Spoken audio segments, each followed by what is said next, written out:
Assalamu alaikum, my lovely students. Today I am going to teach you your chapter number 4, class 6, chapter number 4. The topic is what books and burials tell us. तो इसमें आपने पिछले 2 lectures में थोड़ा बहुत पढ़ा है। तो अब हम पहुंचेंगे, आज का टॉपिक जो है वो है वर्ड्स टू डिस्क्राइब पीपल। तो आप हम ऋग्वेदा की बात कर रहे थे, तो अब हम देखेंगे ऋग्वेदा में किस तरह से लोगों का जिक्र किया गया है कि किस किस किस्म के लोग होते थे। तो ऋग्वेदा में किन लोगों का जिक्र किया गया है ये हम आज पढ़ने जा रहे हैं। तो कहते हैं इस ऋग्वेदा में लिखा, there are several ways to describe people in terms of work they do. तो इसमें लिखा गया है कि लोगों को इस तरह से यहाँ पे डिस्क्राइब किया गया है on the base of their work, कि वो क्या काम करते थे, उनकी क्या लैंग्वेज थी, कौन सी लैंग्वेज बोलते थे, उनके कल्चर क्या थे, उनके रिलीजन क्या थे वो। और इस तरह से ऋग्वेद में लोगों का जिक्र किया गया था। तो कहते हैं हम ऋग्वेद में कुछ ऐसे वर्ड्स देखते हैं, कुछ ऐसी लिखी हुई चीज़ें देखते हैं जिनसे हमें पता चलता है कि किस किस्म के लोग उस ज़माने में थे। तो पहले हम बात करेंगे ऋग्वेद में 2 किस्मों के 2 टाइप्स ऑफ ग्रुप्स पाए गए लोगों के डिस्क्राइब इन, खासकर इन टर्म्स ऑफ देयर वर्क, कि वो क्या काम करते थे। मैंने आपको बताया कि लोग जो थे, किस कौन सा इंसान किस कास्ट से बिलोंग करता है, कौन सा इंसान किस तबके से ताल्लुक़ रखता है, ये उसके काम को देख के अंदाज़ा लगाया जा सकता है, उसकी लैंग्वेज को देख के अंदाज़ा लगाया जा सकता था। तो इस तरह से हम देखेंगे ऋग्वेद में तो 2 रैंक्स का जिक्र किया, 2 रैंक्स बनाई गई, higher rank and lower rank. तो हायर रैंक में हम बात करेंगे, पहली रैंक जो होती थी, पहला जो जिक्र किया गया है, सबसे ऊंची कास्ट जो थी वो थी ब्राह्मणस की। ब्राह्मणस को पायस माना जाता था, ये रिलेटेड होते, रिचुअल्स कराते थे, इनके पास रिलीजियस एजुकेशन होती थी।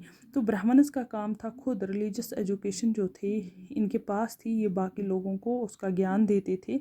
लेकिन ब्राह्मणस जो थे ये इन्हीं का राइट था, ये इस रिलीजियस एजुकेशन को, ये इस ऋग्वेदा को पढ़ते थे और ये मेमोराइज़ करते थे। तो इनका हक जो था यही, ये बेसिकली टीचर्स भी हुआ करते थे। बाकी लोगों में मज़हब का काम, मज़हब फैलाने का काम ये ब्राह्मणस करते थे, रिचुअल्स कराते थे। तो इस तरह से 2 सेकंड, इसी रैंक में सेकंड जो नाम आता है वो है राजास का। उस टाइम में, उस ज़माने में जो राजास किंग होते थे, बेसिकली उनके पास अपनी ज़्यादातर ज़मीन जायदाद नहीं होती थी, वो टैक्स भी कलेक्ट नहीं करते थे, उनके पास आर्मीज़ अपनी नहीं होती थी। तो ये कभी कभी जब जंग पे निकलते थे या जंग करते थे, तो सबसे पहले ये मशवरा करते थे इन ब्राह्मण से, इन प्रीस्ट से। तो इन पहले इनको हम प्रीस्टस कहा करते हैं, लेकिन ऋग्वेद में इनको ब्राह्मणस के नाम से पुकारा जाता है।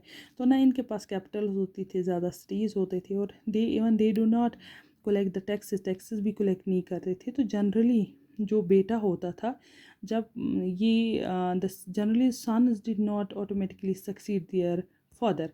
तो अपने, अगर किसी का बादशाह का बाप मरता था तो वो बादशाह बन जाता था। तो यहाँ पे वो बात नहीं थी, कभी कभी अगर बाकी लोगों में से कोई प्रूव करता कि वो वर्थ रखता है बादशाह बनने के लिए, उसको मौका दिया जाता था। तो बेसिकली ये 2 हायर रैंक्स थी, पहला था ब्राह्मणस एंड सेकंड जो था नाम राजाज का। तो सेकंड रैंक जो थी वो हम कॉमन पीपल जो हुआ करते थे, बेसिकली कहते हैं कॉमन पीपल को कहा जाता था, this common people were called जना या विश। जना और विश जो नाम है ये वेश्या से निकला है। जैसे इस आपकी बुक में जिक्र किया है 2 जगहों पे, यादुवंशी या चंद्रवंशी का। तो इस तरह से कहा जाता है कि वो लोग जो हेमन्स को कंपोज करते थे, लिखते थे या गाते थे, वो अपने आप को आर्यनस समझते थे। वो कहते थे कि हम आर्यनस रेस है, हमारे पास जो है, हमारे पास ये क्वालिटी है कि हम बाकी सोसाइटी पे कंट्रोल कर सकते हैं। आर्यन रेस जो थी बेसिकली ब्रेव मानी जाती थी, तो ये समझते थे कि ये पूरी सोसाइटी को कंट्रोल करने की कैपेबिलिटी इन्हीं में है। तो ये वो लोग थे, ये वो रेस थी वो कंट्रोल द सोसाइटी। तो इस तरह से तीसरा जो नाम आता है वो आता है लवर स्ट्रेटा का या लवर कास्ट का। तो लवर कास्ट जो है, lower caste of the society was called the dasas या दासीज।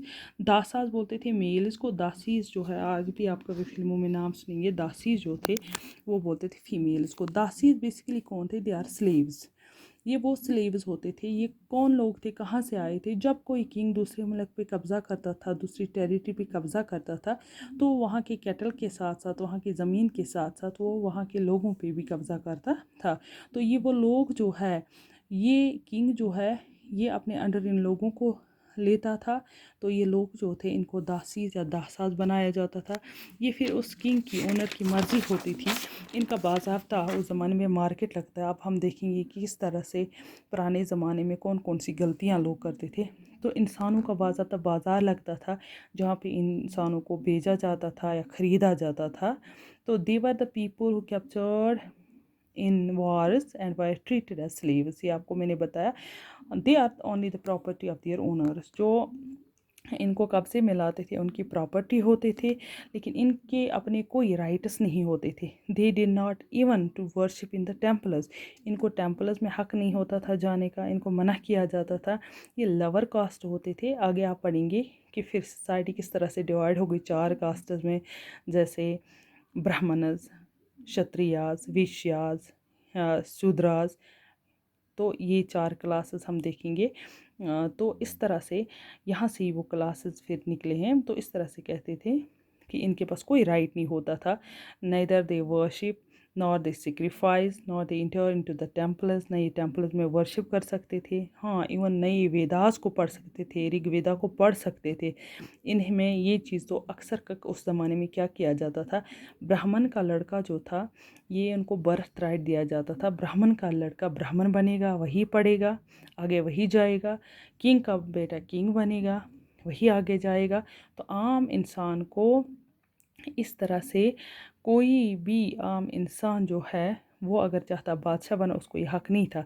जैसे शूद्राज में जो लोग थे लोअर कास्ट में, वो लोअर कास्ट स्लेव्स ही रहेंगे, वो उनको पढ़ने का हक नहीं, वो ब्राह्मण नहीं बन सकेंगे। तो इस तरह से इनकी अपनी एक लैंग्वेज, डिफरेंट लैंग्वेज होती है, इनके घर अलग होते थे, इनको अलग कंपार्टमेंट्स होते थे, इनको अपने साथ बैठने उठने बैठने नहीं दे। खासकर इनको मैनुअल वर्क जो होते थे अदर 3 क्लासेस की, वो करने पड़ते थे। जो काम होते थे बाकी क्लास की वो इनको करने पड़ते थे। तो they do not have any right, इनको कोई राइट नहीं था, कोई हक नहीं था। तो ये क्लासेस थी इन जिनका जिक्र किया गया, ये ग्रुप्स थे लोगों की जिनका जिक्र किया गया है ऋग्वेद में। Thank you.